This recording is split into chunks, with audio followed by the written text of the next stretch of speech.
Hello and welcome to a very special short film. We're in the heart of a West Riding town today that has quite a bit of, shall we say, Hollywood glamour attached in one way or another.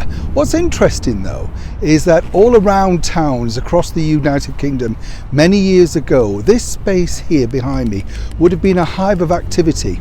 In fact, it would have been a place that you'd have learned all about the breaking news of the day long before the likes of GB News, Sky News, BBC. It would be sat here that you possibly would have found out about the First and Second World War. More importantly, you would have found out about the celebrities visiting your area, all thanks to the likes of Pathy News, Movietone News and Fox News, those infamous news show reels that told you everything with dramatic music and, more importantly of course, the clipped tones of people like Leslie Mitchell.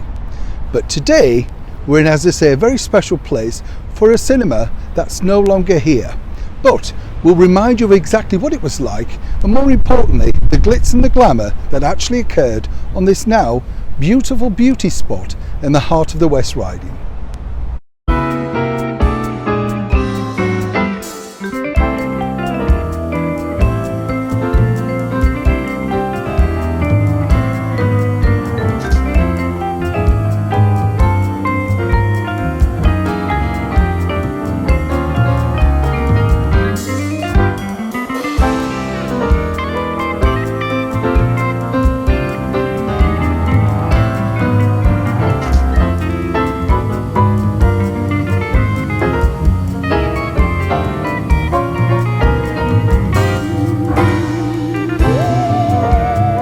So this was the site of the Savoy cinema in the heart of Cleckheaton, a small woolen town basically, surrounded by all those other big places like Bradford, Huddersfield, Leeds, and of course smaller places like Heckmanweg. But it was here that lots of people way back did make their night out this the number one choice. But this is the beauty about Cleckheaton, and for those that like cinema history, there wasn't one, but at one point there was around about 5 cinemas. But these two that we're going to show you today were the most famous. Now this is the Savoy cinema, literally where we're stood now. You probably would have been in the stalls area. It opened in 1910, but it was changed to the Savoy cinema in the 1920s. This is simply because, of course, cinema had really taken off, and this was just prior, of course, to the advent of the talking picture, which everybody, including right here, were amazed about. And for those looking, of course, for a bit of a memory jog, can you remember which film really had the very first talking and singing attached to it? It wasn't that good, but of course it was a breakthrough in technology and left everyone, including the patrons here, simply in awe. By 1931, the Savoy cinema was taken over by, well, kind of a big company really, Goodall Cinemas. Every region had their sort of cinema company that was really thriving and doing well. And it wasn't like today really, where you could in fact, if you had a local picture, as say Mancunian Film Company did, literally get it shown in places like this. They were your audience, your people. So the cinema managers of that era simply knew exactly who to play to. Now this was a super deluxe cinema by this point because it had a Western electric sound system, no less.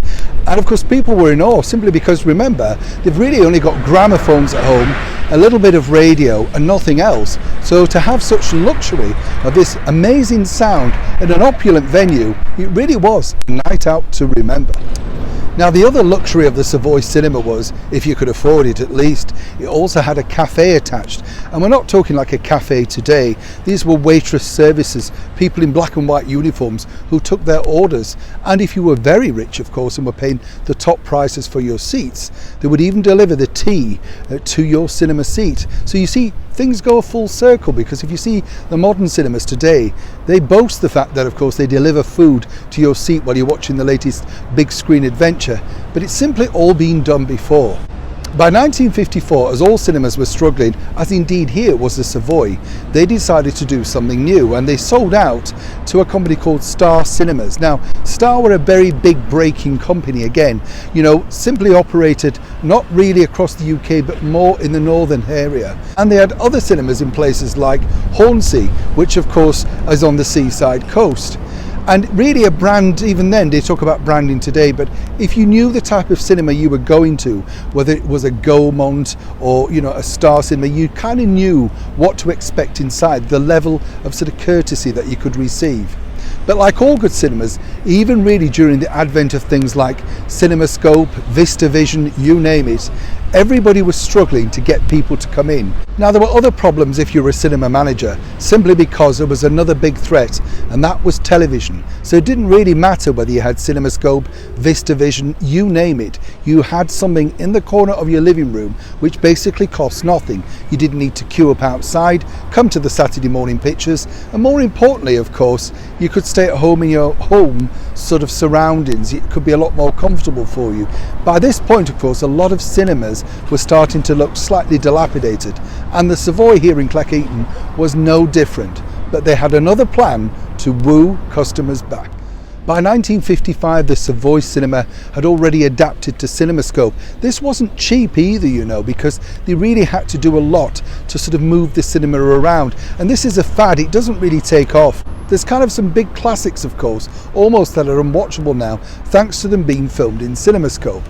But again, the problem that they had here at the cinema was they battled on, they kept going, and more importantly they had things like bingo and all that sort of stuff. But there was another thing attached to it. Celebrities did come to the Savoy cinema.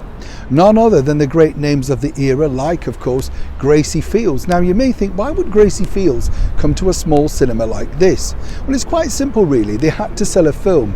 It wasn't part and parcel of it, but they liked to come and see their public because simply they could be appearing at another place, a local Empire, Palace or Hippodrome in the surrounding areas. So while you may have seen them on film, you now might want to see them in the flesh. Even the likes of George Formby, who was inexplicably popular on film during the 1940s, did come and visit this particular cinema. Now, as it went on further and further on, sadly they had to come up with stunts to get people in. So there were lots of things like horror films, King Kong. So you may find somebody dressed as King Kong going around the local town trying to lure people in. But by 1980, sadly, the Savoy cinema, well, that was it. And here today in this particular park is really what's all that's left of it. And we're just going to show you a little bit now that they've put in memory of it. And of course they've tried their best, the local council, to keep the memory alive. But if they'd have had a bit of foresight, can you imagine if they hadn't have knocked the Savoy down, it possibly now would have been refurbished, reopened and thriving once again in a brand new century. But that's all the problem with, of course, progress and more importantly, seeing into the future. So this sadly is all that remains of the Savoy cinema here in the heart of Cleckheaton. This particular park was opened in June 2003, basically to commemorate what had been here. As I say, it's such a shame they let it go so quickly. And this piece of stone that you're looking at now at the side of the screen is literally all that remains of the cinema. So here is the other big cinema in the heart of Cleckheaton. Now this is the Palace Cinema, but today it's a parade of shops called Market Arcade. In fact, it was literally next door to the Savoy Cinema, so they were really competing, if you like, for the same kind of audience. But more importantly, they were both owned by the same groups. Now what I like about this particular venue is it sort of lives on, if you like, because at least you can walk around the area and see exactly, you know, really what it might have been like when you went into this palatial cinema. So sadly the end of the Picture Palace came in 1960 after a fire. It was left derelict for a while and then of course it was converted and they kept the original arch for many years, but sadly even that's now been lost. All you can really see is of course what we've just shown you inside, and more importantly it's named Market Arcade.